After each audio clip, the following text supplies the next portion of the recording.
Welcome to the Knowledge for Men show. Your life will never be the same. Your level of success will seldom exceed your level of personal development. I want to die empty of regret. I want to die empty of my best work. We don't understand who we are. Instead, we're living out somebody else's narrative. What one man can do, another man can do. If it's been done, it can be done again. Being yourself and being your truest, most authentic self in every moment. If it scares you or makes you a little afraid, do it. Follow your heart and your gut. The first stage, I think, is finding you, like finding out who I am today. Stuff will not work. You will have things that fail. Success is when you're a happy, fulfilled person. How do you define success? It's your life, and you are the creator of the movie script that is your life story. All right, guys, welcome to the show. I'm here with Brett McKay, the founder of the Art of Manliness, a show that I've been trying to get here for you guys, the listeners, for a couple years now. And funny story, I'll share it how I got him on the show. But he's written numerous personal development books for men, all available on Amazon. And just a few that really caught my attention: The Art of Manliness, Classic Skills and Manners for the Modern Man. And I really liked the book on the 7 Virtues of Men, which you can find on Amazon. Brett, welcome to the show. Thanks for having me. All right. And Brett, so let's dive in here with a favorite success quote or some sort of saying that you've lived by that's helped you on your journey. Yeah. Be useful, not important. And how has this helped you on your journey? Yeah, it's just a reminder, because I feel like this day and age we live in, there's a focus on being important, right? Like being known through social media and all that sort of thing. And the thing is, though, the way you provide value to the world and the way you actually find fulfillment is not through being important and being well known. It's by being useful to others. And that keeps me grounded. It reminds me to stay focused on that. And the funny thing is, as you focus on being useful to others, I mean, that's how you usually end up being important. That's how you get recognition.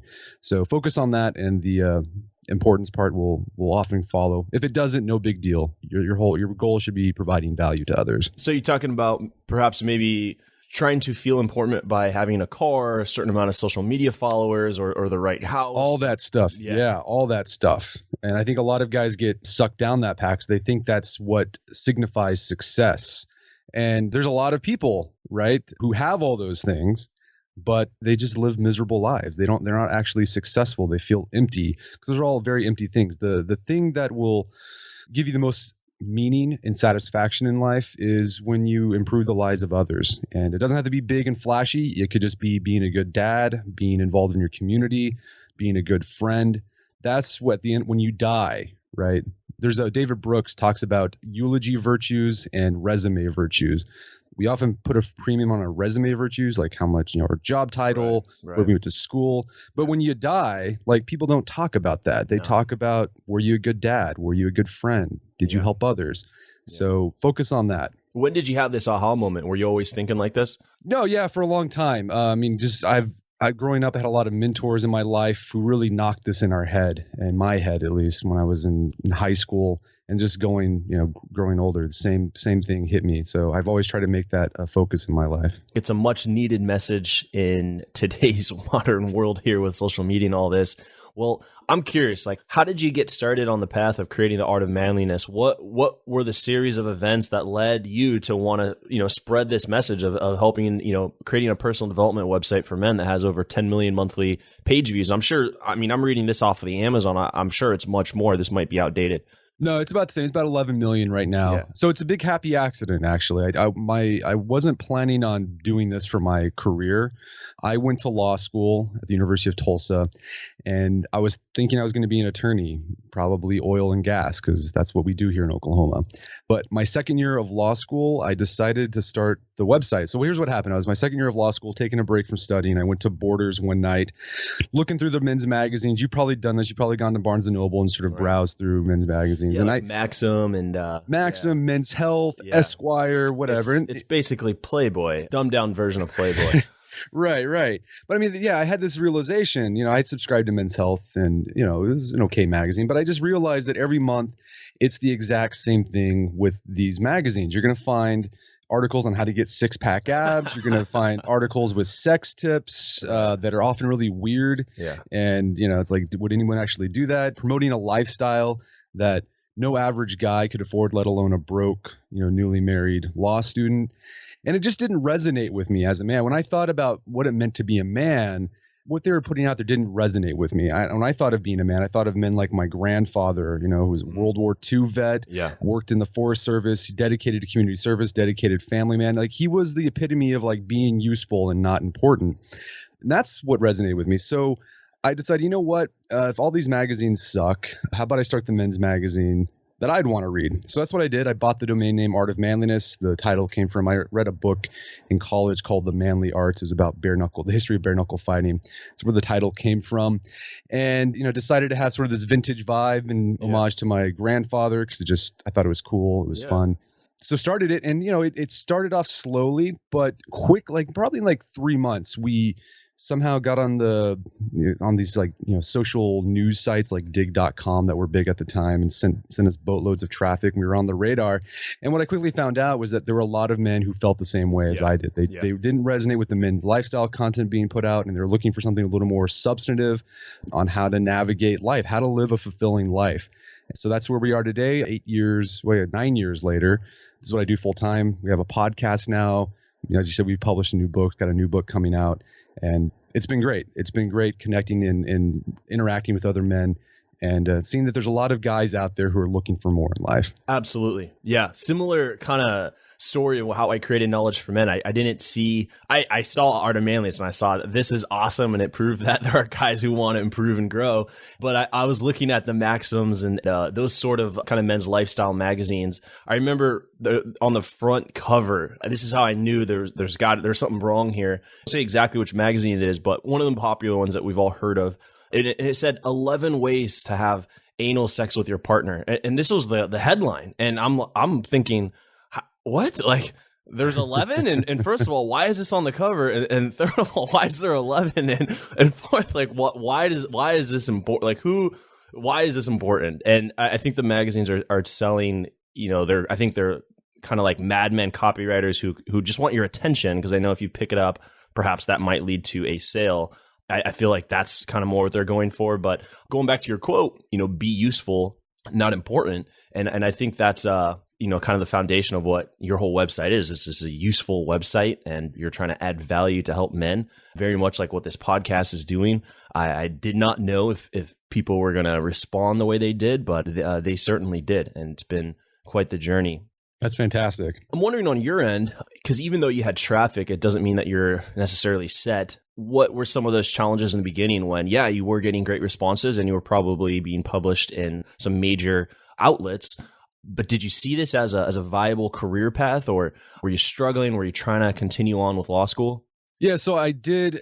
For a while, it was a hobby. So I did finish law school, but I had a book deal just a few months after I started the site. This is the time when there's like this phase on the internet where a lot of blogs were being turned into books, and I was part of that. And we had a book deal, but I still thought, this is just a fun thing that helped me, pay off some debt a little faster than I planned. I still thought I was going to be an attorney. But then by the time I graduated law school, we were earning enough revenue. It was sort of like on the edge, like this could be full time, but not yet. What was that number? What was it, like $3,000 or $4,000? I can't even remember, man. It was so long ago. Yeah. But I still didn't feel comfortable. Okay. Right. And by that time, I decided I don't want to practice law because I did some intern at some big firms, and I realized law's not for me. What I knew about law, the law career, was like what I saw in Law and Order or Matlock or whatever. It's like it's not like that. It's a lot of just sitting in an office, writing memos and doing research, and just didn't appeal to me. So what I did is I still got a job in the legal career. I didn't take the bar exam because I knew I didn't want to practice law. I got a job in the legal industry working for a legal research company, Thomson Reuters. They put all the case law that lawyers use to research for their cases. Worked with them for 6 months, and there's like a break. I didn't have a job from like 2009, from June 2009 till December 2009. Finally got a job with this company and did that for 6 months. But my wife got pregnant with our first kid. We had our second book. The site was kind of growing even more, and I had to make a decision. Do I stick with the career, with the 401k, the health insurance? Right, yeah, and you just had kids, yeah. I had a kid, and do I go do this thing?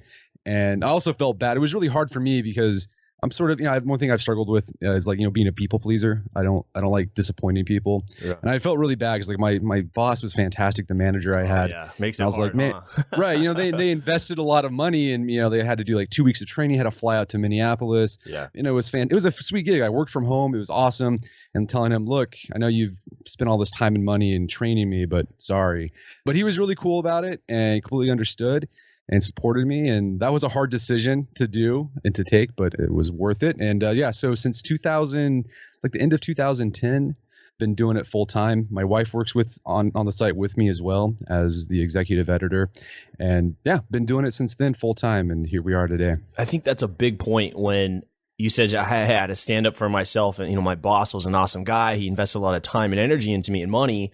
And you said you had this people pleaser type of background. And I think a lot of guys have that where it's like, they're willing to settle because they don't want to annoy or upset someone else.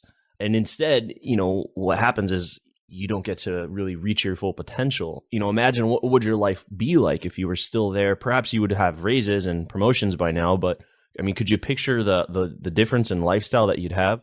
No, yeah, it'd be completely different. I mean, I would be tied to a schedule of not my own choosing and whatnot. One thing that helped me make that choice, and this is kind of going to sound sort of jaded and cynical, my father-in-law, because he's worked for corporations his entire life and not a big fan. He says, look, if it was the corporation and they had to fire you, like they wouldn't think twice about it. And I was like, because like that's happened to him. And I was like, okay, that's a fair point. Wow. And so I just like, okay, if they wouldn't think really twice about it, why should I think twice about, saying I quit? So that helped me a lot. That might sound a little jaded. And even with that, I still felt bad because I felt some allegiance to the manager. Because again, the manager was the guy I really liked. But yeah, thinking like, okay, it's a big giant corporation. I'm just a number for them, and it doesn't matter if I leave. That's, if they wouldn't think twice about firing me, then why should I think twice about quitting and going after something that I'm passionate about? And what would happen too if that guy ended up quitting? And now it sounds like your relationship. Yeah, he did. That. He's actually gone on to different. Yes, and you're like, things, and just pass on that opportunity.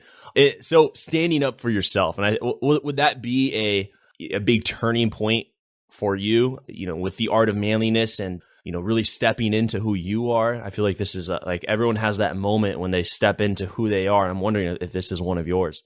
Yeah, that was a big moment. That's when I finally, because like for a while before then when I was doing the site, it was just sort of a hobby. Like I didn't consider myself, this is my thing, right?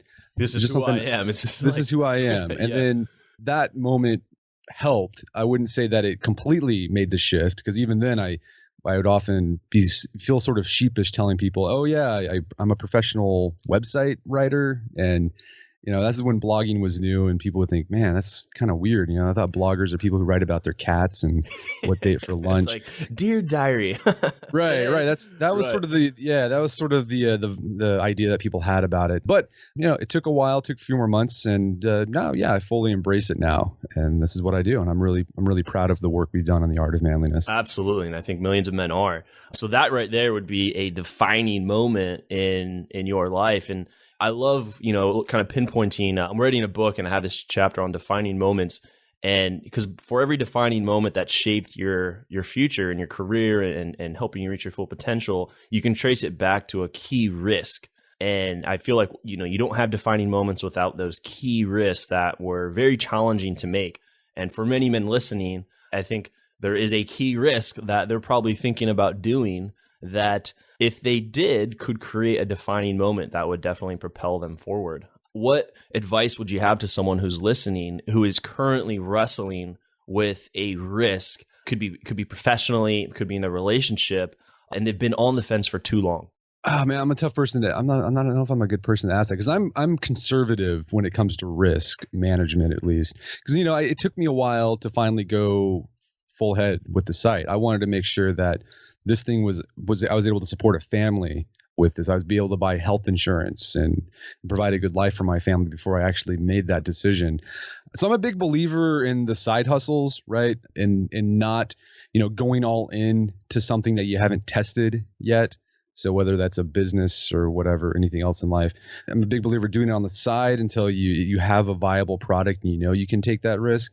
But then, at a certain point, you just have to rip the Band-Aid off and just plunge in and come what may. And here's the thing, you might think that the worst possible thing is going to happen, but honestly, that worst possible scenario in your mind isn't reality. Like usually the worst thing never happens. And if something doesn't pan out the way you thought it would, you're going to be able to adapt, you're going to be able to adjust, and you'll be able to move forward in life. Yeah. So I would say, do what you can to mitigate risk, but then as soon as you're ready and you've done all you can, you've got to make the jump, because there's no such thing as a fail-safe choice in life. Yeah. Yeah. So side hustle, start slow, build up, and then when it gets to a realistic point, take the leap, go all in is what I'm getting from you. Okay. Exactly. So one of the things, you have the 7 manly virtues. I wanted to talk about that, but I mentioned earlier how I got you on the show, and I want to talk about like perseverance, because I think in your journey here,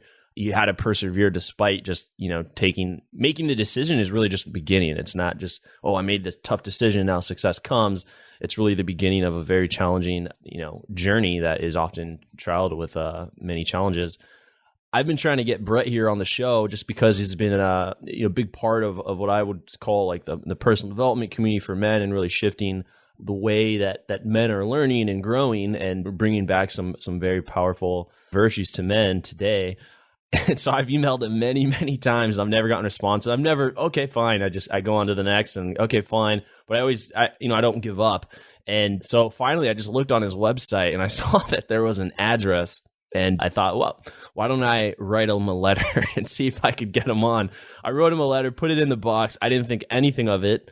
And I think it was within 2 weeks or so, an email came in from Brett, who's on the show now, and he's just like, hey, let's do it. Right. And there you go, perseverance.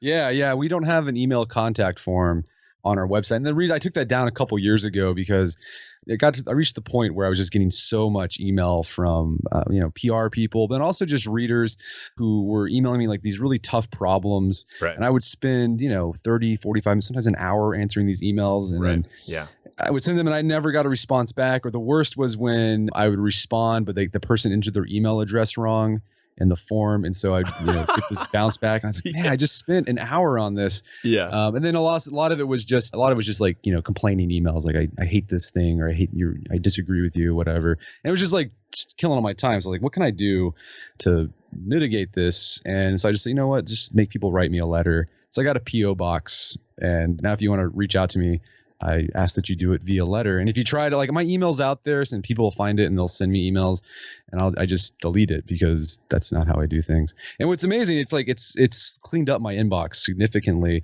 and all the mail I get is just primarily thank you letters. I don't get the angry "you suck" emails anymore, because I think what's going on there, anger is it's a hot emotion, right? It comes really fast, and with email and social media and Twitter, everything, like, you can immediately do something with that emotion, right? And that gets people in trouble. That's what causes you to send text messages or send tweets that are just terrible, and then you regret it later on. But by putting that filter in, like, you have to write me a letter, people who are angry, they can't act on that immediately. They're like, oh man, I have to get a stamp, I have to get an envelope, I have to go to the post office. So they don't do anything with it, because that emotion quickly fades. So I don't get too many complaint emails. So it's been nice. Yeah, that's great. So how do you deal with the opinions of others? I mean, especially, you said you've been doing this 8 years. So we go back eight years. What is that? 2009 or so, 2010. And this was kind of newer content, I would say. I mean, the content's always been there, but you're bringing it back to life, and in a great way, right? For people all around the world. And I'm sure there are people who are reacting to that in a negative light. So can you talk about how you're dealing with the opinions of others? And I think it can really drown out a lot of creativity in an artist. You just have to toughen your mental hide. That's a great line from a tort professor from like the 1930s. His name was McGruber. McGruber was his last. I just remember because his last name was funny, McGruber. And he was talking about there's a tort in law. Torts are like, when people like, battery, assault, whatever. There's also torts called, intentional infliction of emotional distress, where, someone says something or does something that intentionally to make you emotionally feel terrible, and you can sue someone for that. Anyways, this guy from the 30s was making the point that, this tort could be abused for people, by people who are overly sensitive to, typical just complaints or criticisms in life. And so, this guy advocates, in order for a civil society to exist, there has to be a certain toughening of the mental hide. And so, if you're going to put yourself out there in the public sphere, you're putting yourself out there for, ridicule, criticism. Yeah. It's just part of the bargain. So you have to toughen your mental hide and just ignore most of it. And then I realized that when most complaints, most, naysayers, like something else is going on there, right? Like their complaint says more about themselves than the content. Because, our content, we try to be very balanced and try to be very thorough and nuanced or whatever. So when someone else reads something in there and they say, you did this, and no, I really didn't say that. It's more about them. It's more on them and not me. So you triggered them, like something in there, triggered their past or something, and taking it out on you. Yeah, or they might be having, like, I've had incidents, like the few times where I've like interact when someone threw some really harsh, baseless criticism towards me, and I was like, dude, thanks for the feedback, but it seems like your reaction is a little overwrought for what we wrote. And a few times people have emailed me, it's like, oh, I'm really sorry, I had a bad day, I had had some beer and I just lost my inhibition, and sorry about that. And so I just it's being charitable towards other, maybe they're having a bad day, and then for the most part, just toughening your mental hide and just ignoring it. And then when there is valid feedback, when people, I'm not saying like I think that whole thing, like ignore your haters completely, is dumb advice, because you might be doing something dumb, right? And people have valid criticism, right? But if someone is couching it and they're trying to be constructive instead of just completely destructive, I'm completely fine with engaging with them. But for the most part, you just have to ignore it. Just toughen your mental hide and suck it up. Yeah, it's been a big lesson for me too, especially getting started, that just understanding that not everyone is supposed to like you. You can't get 100% of people to like you. And if you do, then I think you're just not true to yourself. You're constantly trying to please others rather than sharing your truth. Yeah, for sure. I mean, people say they don't like me because I have a mustache, which is okay. That's okay. I mean, it is the art of manliness. I think it is the art of manliness, and just your vintage. I think it fits the look here. So, are you someone who is talk to me about your work day? Are you writing all day? Are you working 12 hours a day? Like, how do you find that balance with work or life? Or are you focused a lot on work, or how does it work for you?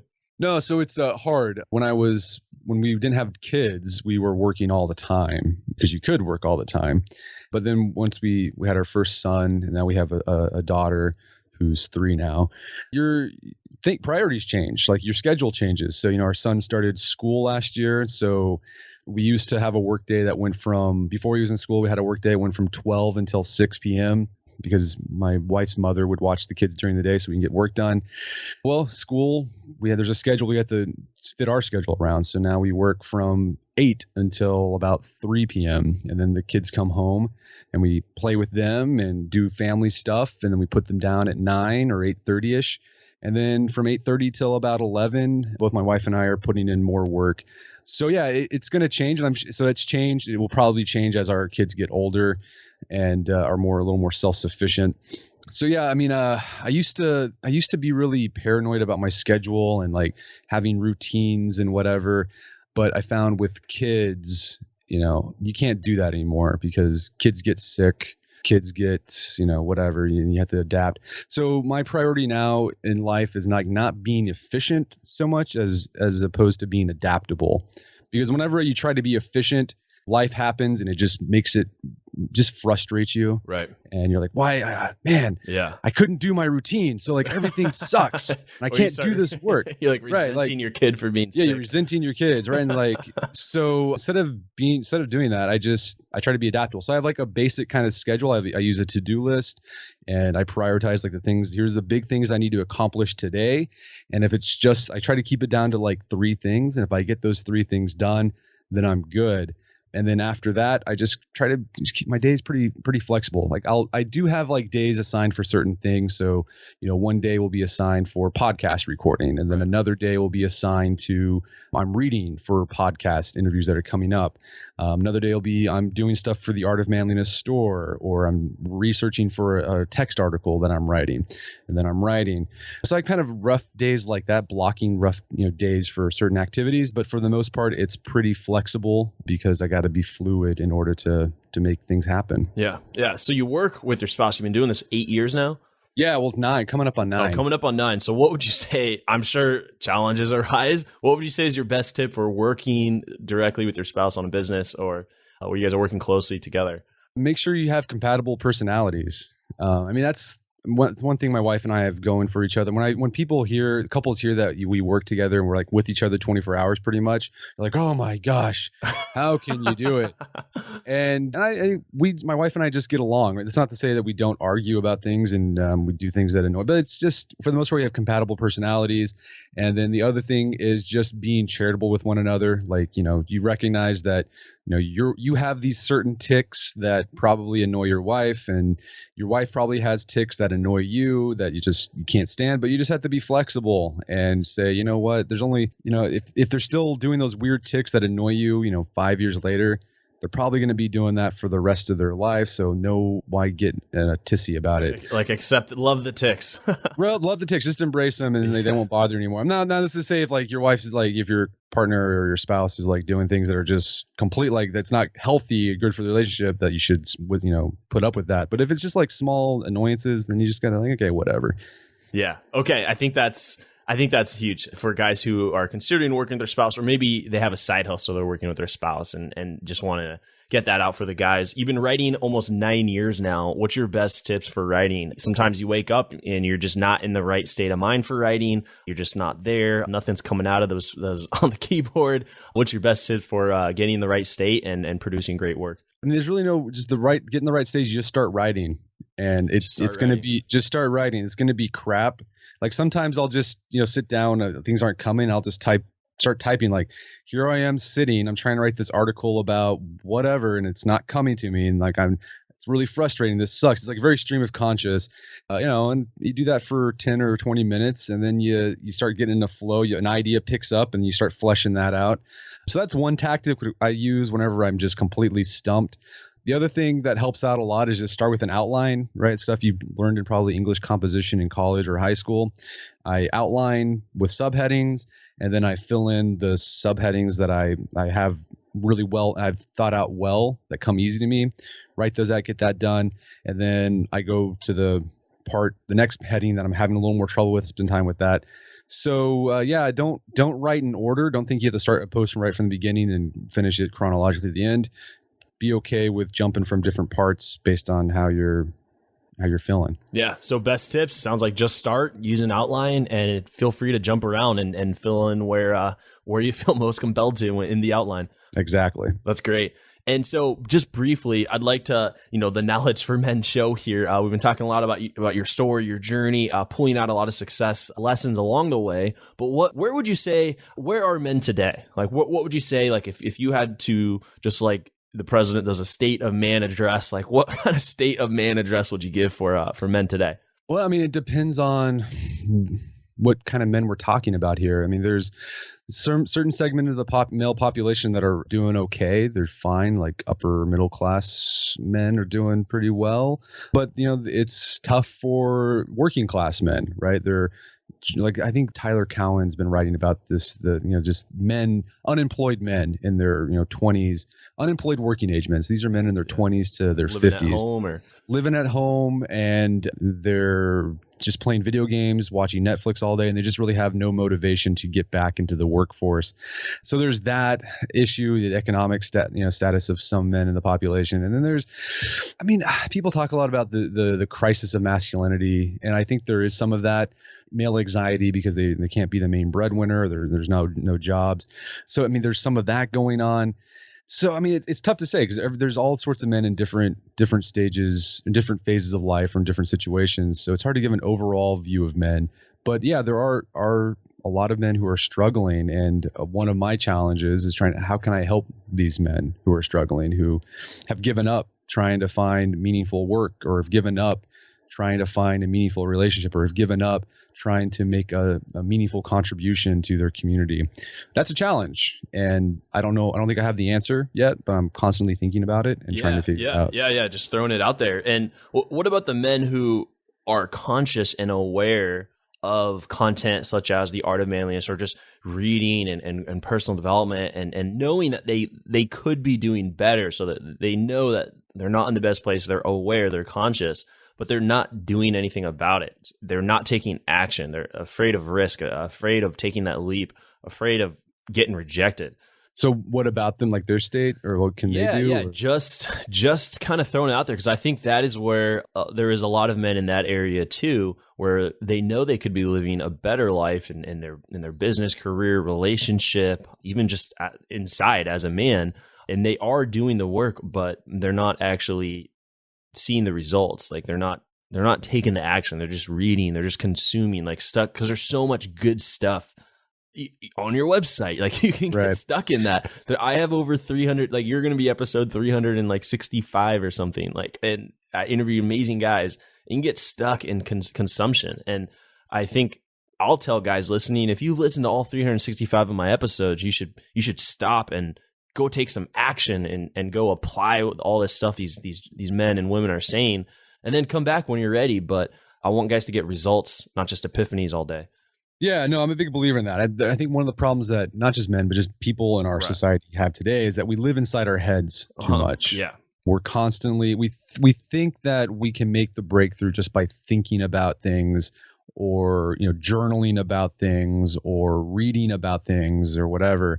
But the reality is the way you be effective in the world is by getting out there and taking action. So yeah, I'm a big believer, like, and it doesn't have to be big, bold action. I'm a big believer in small, really simple actions, and let those add up into bigger change that, over time that happens. So, I mean, at a certain point, you have to decide, like, I'm just going to do something. Doesn't matter if like it's small. Doesn't matter if you fail when you make that thing. You just have to do something. And in fact, it's one of the challenges we've had with the Art of Manliness, and I'm actually trying to remedy that. I'm developing a platform called the Strenuous Life, and it's basically like, I'm calling it like scouts for grown men. So we've created like different badges with these sort of skills we've talked about on the site. We've had some other things in this platform, but the whole goal is to help guys put into action what they've been reading about in the Art of Manliness for the past almost 10 years. So yeah, I mean, if you're a guy there thinking like, man, you're just still reading stuff and you're not, just get out there and do something, and you'll be surprised by how much more you'll learn by actually taking action. I'm a big fan of Aristotle, the philosopher. Yeah. And in his Nicomachean Ethics, he talks about how character development is similar to, say, how a carpenter or a stonemason gains skill. Like a carpenter doesn't learn how to be a good carpenter by reading all the carpentry books out there. He learns how to be a good carpenter by actually doing carpentry. Right.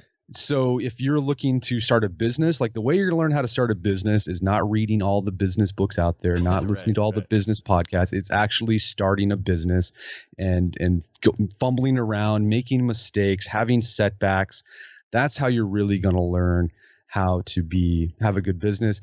That's the same thing with character development. If you want to learn how to be a good man, like the way you do it is not by reading a bunch of philosophy. It's actually getting out there and making choices that demonstrate virtue. And you're going to make mistakes along the way. That's okay. The trick is just to learn from those mistakes and keep plugging on. Absolutely. Yeah. This reminds me of this analogy I use sometimes, which is like martial arts. I was training Brazilian Jiu-Jitsu, and I would buy these martial arts books, and it would be from the best guys, like the best guys in Brazilian Jiu-Jitsu, winning all the tournaments. And I'd read them, and I would read all this stuff. And then when I would go to the gym, I'd be like in my head, like, wait, what? Like how, like I'd be trying to do it and I'm just getting beat up, like, cause I'm in my head. And so how I would actually be able to learn what's in the book is you bring the book with you, and you have to get a partner who agrees to just slow down, and you do step one. And then like you would do step one physically, and then you read step 2, and then you have to do step 2. Like you have to simultaneously be learning and taking action at the same time. But just reading the martial arts books, like you can't. It has to be like physically done to really get those movements correctly. Right. Yeah. Totally. Tony Robbins says, if you're in your head, you're dead. I just saw him recently, and he kept saying it over and over again. It's just like, hey, if you're in your head, you're dead. Because look at what does someone who is in their head look like? Like they're like lost in space. It's if you haven't seen that meme of that kid who looks lost, like it's like you look lost when you're just sitting in your head, and when you're taking action, you're alive. You're actually moving forward, and you're moving towards your goals. I wanted to touch briefly. We don't need to go in too much detail, but I really did like this book, and I wanted people to check this book out. And it's one that you wrote, the Manvotionals. Okay, right. I've always just called it, look, the 7 manly virtues. I tell people that, and to go check it out on Amazon. But just if you could briefly talk about the 7 manly virtues and why these are important for men today. Okay, that's a great question because it's been a while, so you're probably gonna have to edit this out. I had to like bring up because I can't even remember any of the 7 virtues. Oh man, yeah.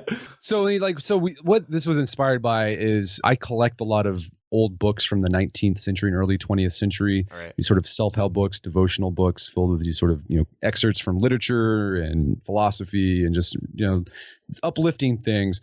And what's interesting, a lot of them are at the time they were written for men, and these books would have titles like, develop your manhood, or like, the goodly man. I mean, it's like really, cool titles from you imagine books in the 19th century would have. So I thought it'd be fun to take some of the best stuff that I've written or read over the years about being a good man and kind of compile them together into this anthology. And so we picked out some of these virtues. Manliness is a virtue. In fact, the ancient Romans, ancient Greeks thought of manliness as a virtue. In order to develop this virtue of manliness, you had to develop other virtues like courage and temperance and resolution. So yeah, we have some of those virtues in the book. So resolution is a virtue in there. Self-control is one of the virtues. Courage is one of the virtues, of course. And then we just provide excerpts from literature, philosophy, poems that speak to those different virtues. And it's one of those books you can flip to any part of it and you're going to find some cool, uplifting, motivating thing, and you can read it and then think about it and then hopefully take action on what you read. I like it. What I got from it is, and what I get just from what being a strong man is, so much about it is letting go of the ego and being in control of some of these negative thought patterns, like when you are very cynical, when you're jealous, like these negative emotions that kind of turn you to the dark side. It's like the shadow of man, if you will. So much of being a man to me is about being in control of my own emotions and my own thoughts, and not leaning towards the negative, leaning towards feeling like a victim, like just these negative things that just don't serve us is what I got from the book. Right. And I mean, going back to my original quote, like being useful, not important, being useful is the antidote to that, right? If you're feeling depressed and down, like the worst thing you can do is like go back into your head and thinking about how much you feel depressed and down, because it just creates this feedback loop that makes you go further and further down into this cycle of just depression.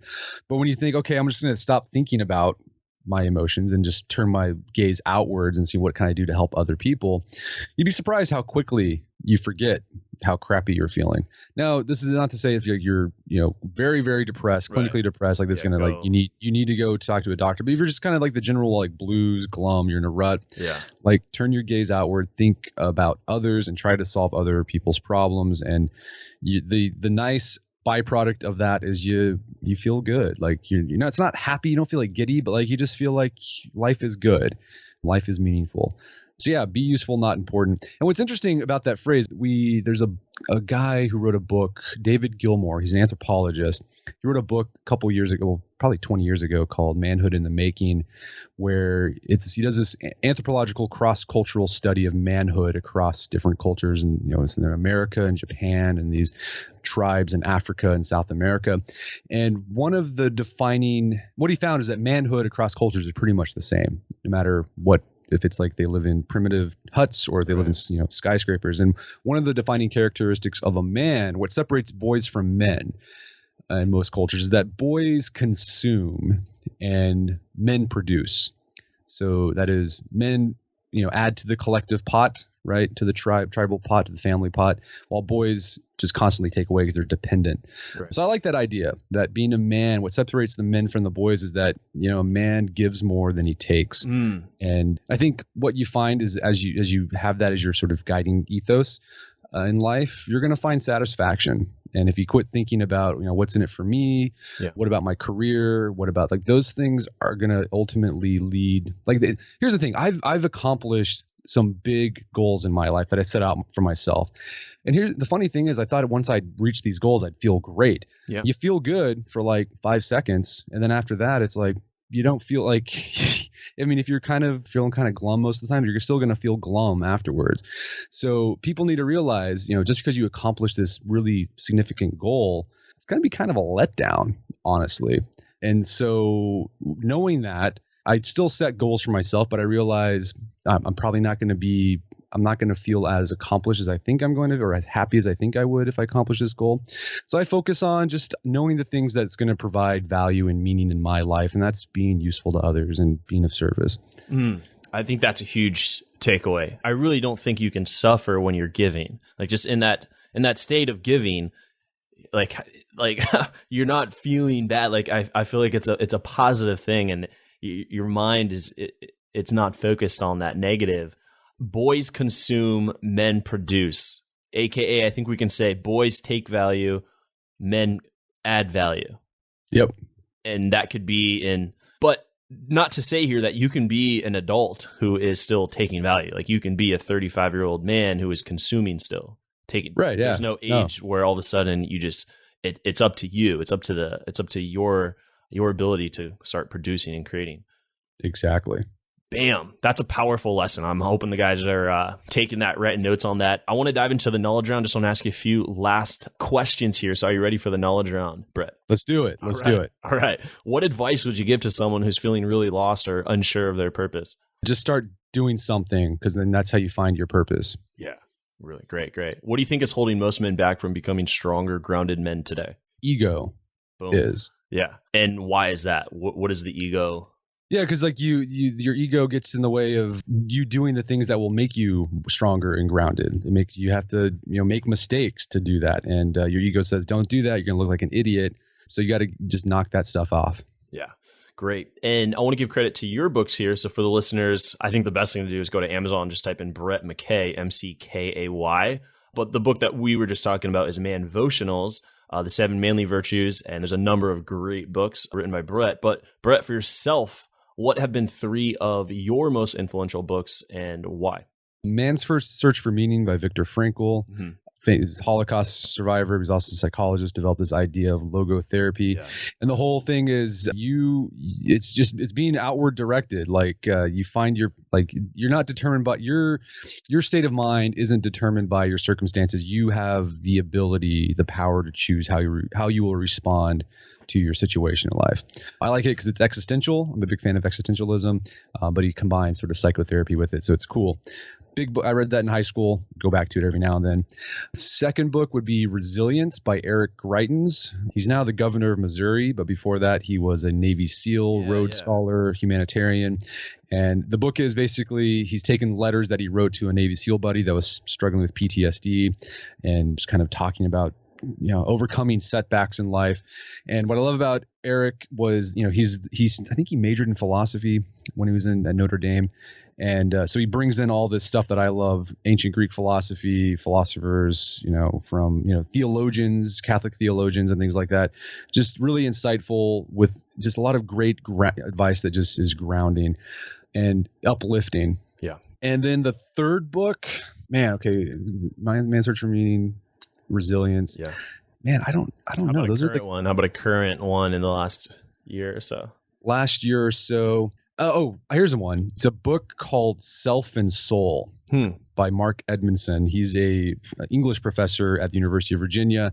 Really cool guy. The book Self and Soul is about this dichotomy that we have in our cultures, the culture of the self, the culture of the soul.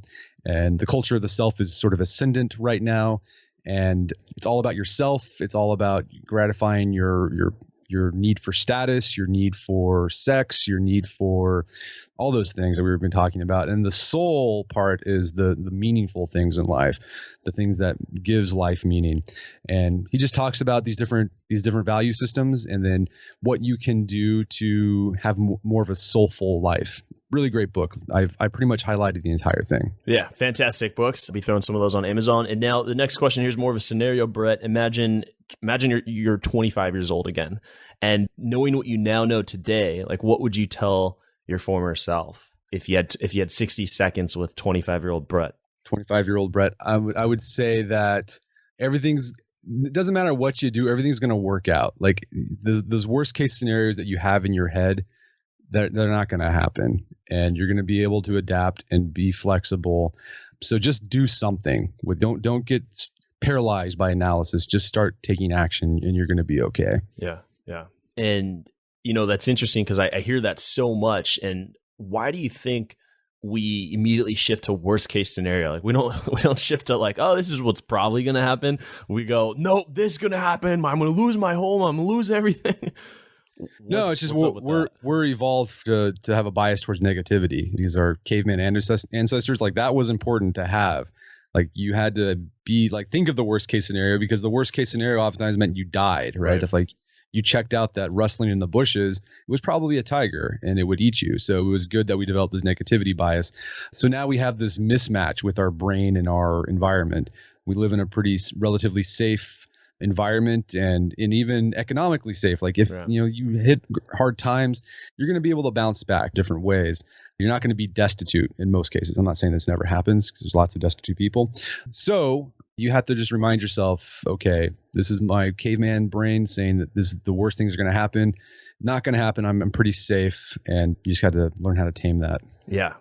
And even if you do hit that rock bottom, when I quit my job and was to start Knowledge for Men, and things weren't going too well, and somehow I guess the state of California knew that, and they were sending me pamphlets for food stamps. I'm not promoting this. I'm not saying this is what you should do, but that even though I was really in a tough place, it's not like I was going to not be able to eat. Yeah. I'm not promoting government support here. I'm just saying that it is there and you do pay for it. So, I mean, if you did hit rock bottom, like you're going to be able to get food, in a Western world, I believe. Yeah. You're going to be okay. Like you're going to be fine. It'll be hard. It's going to be hard. I don't want to. Yeah. But you're going to be okay. Yeah. You're not going to starve to death. And I never took it. I never did the food stamps, but I remember getting these and I was like, wow, like how do they know I'm broke right now? And I just thought like, it's kind of scary. They got good data. Yeah. They got good data. They knew. Well, any last, I guess we can wrap up here with, even if you have to summarize some of your main points, what would you say is your philosophy on life and success? Get out of your head. Be useful, not important. Take action. Like have a bias towards action, and focus on adaptability rather than efficiency. Efficiencies worked great during the industrial age, 19th century. We live in an age where things are constantly changing very fast. So you have to have a worldview of being adaptable and changing strategies on the fly based on the changing circumstances. Yeah. Very good. Very good. All right. That's going to wrap up the interview there. What are you most excited for in this year? This year, excited. I got a new book coming out, The Illustrated Art of Manliness. It drops May 16th. It's a fun book. Great book to keep by your toilet. We also have a new platform coming out, The Strenuous Life. Find more information about that at strenuouslife.co. And those are the two things I'm really excited about this year. Awesome. Great. Looking forward to seeing those, the book and the new platform come out. And also, guys, check out theartofmanliness.com and go to Amazon and type in Brett McKay, and you can check out a lot of his previous work that he's done over the last 8-9 years. And then his new book will be there by the time this goes out. So, Brett, thank you so much for coming on the show. Thank you for listening to the Knowledge for Men podcast. Hundreds of interviews and millions of downloads later. Had a fantastic time with you here. You added a ton of value here to my audience. I appreciate your time. So if you enjoyed this episode, go ahead and leave a helpful review in iTunes, because it really helps the podcast grow so we can impact even more men in the world who need this. Guys, this is all about living with purpose, where every day you only do things that matter to you. You wake up, live with purpose, and take massive action towards the life you want. And always remember, love the life you have while creating the life of your dreams.